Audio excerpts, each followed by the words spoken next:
What is going on, everybody? I go by the name of Curry, and I want to thank you guys for joining me here today on Sneaker Phetish. It's one of my favorite times of the year. It's a time of the year that I hope one day I have the privilege of actually being a part of, and that is the Jordan brand retro reveal for the upcoming season. Now, I really haven't done any of these videos before because I've been very stubborn over the years and felt like I'm only going to do a video if I have the sneaker in hand.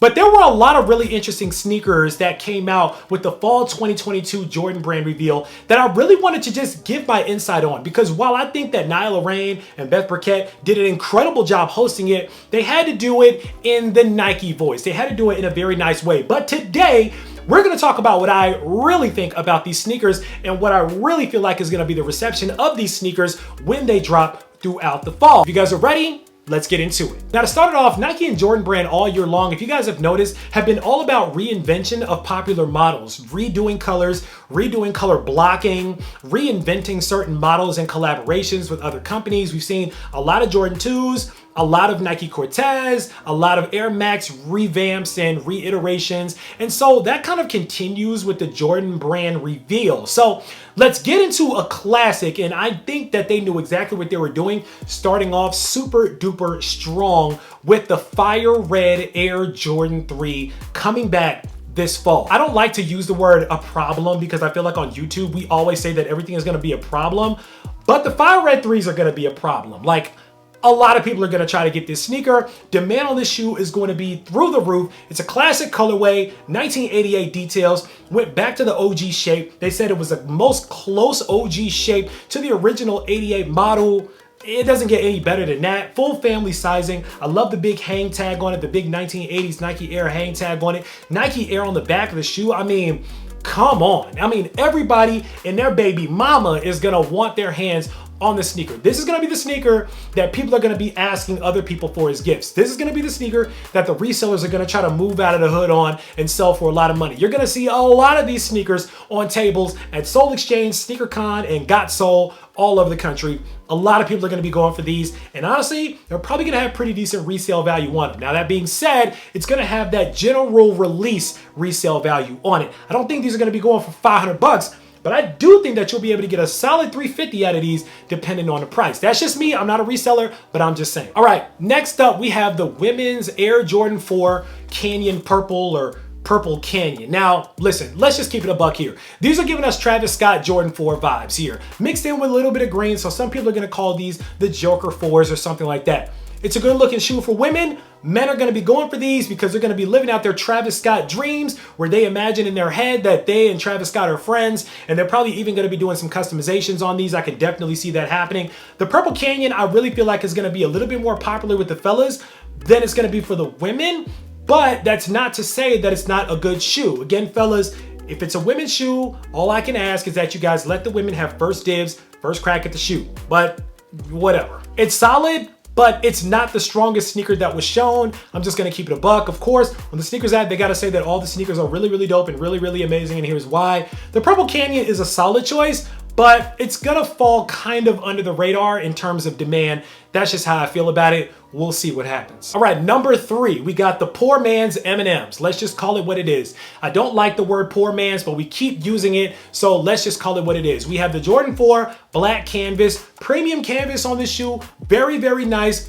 But again, everybody's gonna be buying up this sneaker to live out their M&M dreams because Nike does a very good job of putting out a kind of watered down iteration of a sneaker that's worth a ton of money, that was ultra exclusive back in the day. This is literally paying homage to that. They even said on the sneakers app, they mentioned the M&M sneakers as well, the M&M Carhartt. So these are M&Ms, but in generic general release form. I think that a lot of people are gonna end up buying them. I don't think they're gonna be worth much money on the resale market. That's just me. All right, let's move on to the fourth one. We have the women's Starfish Air Jordan 1. These are nice. People aren't gonna care about the story about these, just like they're not gonna care about the story about another sneaker we're gonna talk about in a second here. This sneaker is made to look like an Hermes bag. It's made to look like a purse. And for that reason, I'm probably gonna bring that up when we get closer to the sneaker dropping, just because I like to ruffle feathers a little bit. I'm gonna admit that. but it's a solid colorway. Wherever Starfish is involved, people are gonna automatically start thinking shattered backboards. People are gonna start comparing it to the shattered backboards. How's the leather compared to shattered backboards? How's the build compared to shattered backboards? How's the box compared to shattered backboards? How's the shattered backboards compared to shattered backboards? Everybody keeps using shattered backboards to describe any sneaker that has the word Starfish in it. This is probably gonna be no different. I like the touch of brown. It really looks nice, but when I first saw it, I immediately thought of a high-end luxury designer bag, and that's what these are modeled after. A women's exclusive, I think women are gonna like them, but I think that the guys are gonna be trying to buy these up a little bit more and tax on them a little bit.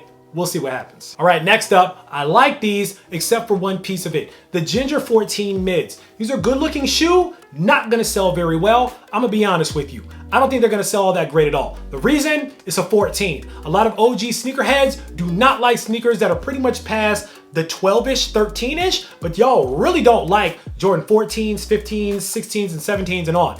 The 14, one of my favorite silhouettes, my grail sneaker that I own, Jordan 14. I love the silhouette, looks like a Ferrari, but the toe bothers me a little bit. The white toe just feels like the moment I wear it, the toe is gonna get dirty, but the rest of the sneaker is gonna look clean. It's gonna make the shoe look weird to me. And I don't know how I really feel about that. I feel like it's gonna be this weird kind of juxtaposition of dirty and clean on the shoe. I'd like to see it in person. Will I try to buy them? Probably. Are you guys gonna watch the videos on them? Probably not, honestly. Like, it's just really a mid sneaker that I don't think a lot of people are gonna be checking for real. The Jordan 14 Ginger, if you're looking for a retro and you don't wanna have to fight a bunch of people to get it, that's probably gonna be a good one to get. All right, let's move on. The French Blue 13s. Not bad when I first saw the pictures of them, but when they told us what the inspiration was behind it, I actually like them less. The reason why I say that is because I like the sneaker as it was without any correlation to any other sneaker, because you're kind of running a dangerous game when you compare one sneaker to the colorway of another iconic sneaker. They said that these blue 13s were basically a reimagination of the true blue Jordan 3s on a Jordan 13. Why? Just give us back true blue 3s. Like, that makes the sneaker immediately mid to me when I heard that these were supposed to be the true blue 3 coloring on a Jordan 13 model. That's not it. I wouldn't even have included that because honestly, I think that y'all made the stock go down on the shoe a little bit more. These sneakers went from, maybe I'll get them, to, nah, they can sit on the shelf. Because what you're not gonna do is compare a true blue 3, an iconic sneaker like that, and try to give me a consolation prize because you won't give us true blue 3s. Give us the true blue 3s, keep them 13s. Them 13s are going to be shelf sitters. I don't see a lot of people buying them. Let's move on. Concord 5s, another shelf sitter. The Concord 5s are nice, but again, they said, well, this is a Concord 11 in Jordan 5 form. Listen, Jordan 5s already aren't the most popular silhouette because they're kind of big, they're kind of bulky. If you like them, you like them. If you don't, you don't. But this is a super basic colorway in this sneaker, just a white and black. For that reason, some people may rock with it. I think that these will probably be more popular than like the blue 13s, but I just don't really see a ton of people really buying them up. Definitely don't see these going for any money on the resale market. If you're buying these to resell, I hope you're one of those resellers that can move 1,000 pairs at $5 profit each, because if you're not, leave these on the shelf. I'm just gonna tell y'all that right now. These ain't the ones to bet the farm on, but it's a nice shoe. I would probably buy it, rock it with a fresh set of black denim or something like that. It's a cool shoe for the fall. I'm not mad at it. It's just not gonna make a lot of noise as far as I'm concerned. I don't think it is. Moving on, Jordan 1 Stealth. Man. These right here, I think these are gonna be a sleeper. The reason is because the colorway reminds me kind of the Heritage Ones, which was a huge sleeper shoe. And honestly, I think that for what they're trying to hype it up as with the quality of the leather, the quality of the materials to me doesn't overshadow the color blocking that seems to not be that popular of a color blocking with a lot of people for whatever reason. I don't know why y'all don't like the white toes on these shoes, but I do. I think it's a good looking shoe. Now, goat leather that they're using on this, really interesting touch on this. I would love to see the leather in person. I feel like it's gonna be nice. Goat leather, from what I understand and research so far, is a more durable leather than the cowhide leather that they use. But I don't think that that's really gonna sway people too much versus buying it. You either like it or you don't. I don't think that you're gonna not like it and then say, oh, but it's goat leather, and then end up buying it. So I think these are going to be met with lukewarm reactions. Maybe better than the Heritage ones, maybe, but I think it'll pretty much be pretty aligned with those. All right, moving on, the Denim Ones, AKA the Around the Way girls. We've had this shoe on the channel. We did a video on them not that long ago. I like the shoe. Y'all already know my thoughts on the shoe, but by and large, it seems like people are not really feeling the shoe. The demand is low. You can get an early pair on the shoe right now for pretty much retail price on GOAT if you want to go get them. That's how easy they are to get right now. People really seem not to be checking for these too tough, but I'm gonna say this with a big but. The people that we see rocking this shoe, I think you're going to see them pull off some phenomenal outfits with them. Like for real, with the big door knocker earrings, with the denim. I think that this shoe may pick up some steam when we start seeing these on foot. But just looking at them, they're not really hitting with a lot of people. All right, let's go to the big boy. This is the one that everybody wants. The taxi ones, the yellow toe ones, the sneakers that got me in a lot of trouble and forced me to come back to you guys and confess my sins to all of you. The taxi one is finally coming out, the actual yellow toe. Now, what they're saying is that it's a kind of a play off of the taxi 12s. To me, they still look like the shine down ones, just with a different color tongue tag. Whatever the story is whatever the story is. But at the end of the day, everybody and their mother is going for this sneaker. Go for this shoe, buy this shoe. Hopefully you don't have to pay resale, because I can guarantee you that the resellers are gonna be reselling. The resale is gonna be reselling on the taxi ones. Everybody wants them. I don't have to say anything about it. The moment I can get an early pair in, or anybody else can, you're going to start seeing videos on YouTube of the taxi ones. As soon as people can start getting pairs in that they can pretty much confirm are not fake pairs, they're going to start doing videos on it. Everybody's gonna be paying a bag to get that sneaker in early so they can show them to you guys to get your views and your clicks and your oohs and your ahs. That sneaker, heavy demand on it. I don't know what the stock is looking like, but everybody's gonna buy it. It's gonna sell out. Buy them if you can. All right, Georgetown Sixes were up next.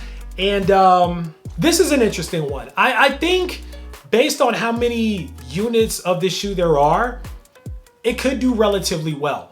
A lot of people seem pretty excited about these. A lot of people, of course, think about Georgetown and the Georgetown PEs that have come out, and the fact that we haven't been able to really get Georgetown PEs for real. Sneakers that resemble PEs tend to do pretty well on the market, at least for a little while before they cool off. I do think that the demand is going to be there. I hope that there's not a massive amount of these. I hope that these are pretty limited and they don't really sit on the shelves, just because, I don't know, like I feel like it's a good enough shoe where it deserves to sell out, and it shouldn't really be sitting on a ton of shelves out there. But we'll see what ends up happening, I guess. I do think that this sneaker is gonna sell out. I do think that people are gonna be trying to resell it. But again, I don't really see this sneaker going over like $300 or so. I just don't think that people are gonna be willing to pay a ton of money for a gray and midnight navy blue Jordan 6. Of course, this they said was a play off of the midnight navy Air Jordan 3s, I guess. And honestly, what the Georgetown Sixes have shown me is that the Midnight Navy 3 had too much blue on it. I like the color blocking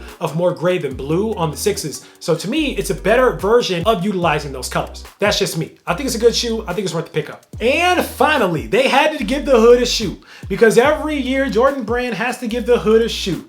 And this year's hood shoe is that hyper royal and black looking Jordan 12 with the sole that really saved that entire sneaker. That sneaker is ugly. Like, I'm just gonna be honest with y'all. Like, when I decided to make this video, it's because I saw that shoe, and I know they were trying to save it on that sneakers app live, and Naya, y'all did a great job trying to save that shoe, but that shoe is not it. That shoe is ugly. I don't like the way that they made it look. It looks like a Chinese knockoff. It looks like a bad custom that was done by somebody that's not very good with colors. And they tried to make a new version of a Jordan 12, but it didn't quite hit. Oh, but when they pulled that shoe up and they showed us the outsole, I said, okay, interesting. Now y'all got something. Jordan Brand, y'all saved yourselves with that outsole. I'm here to tell you right now. Now, I also hear that it's supposed to have special edition packaging as well.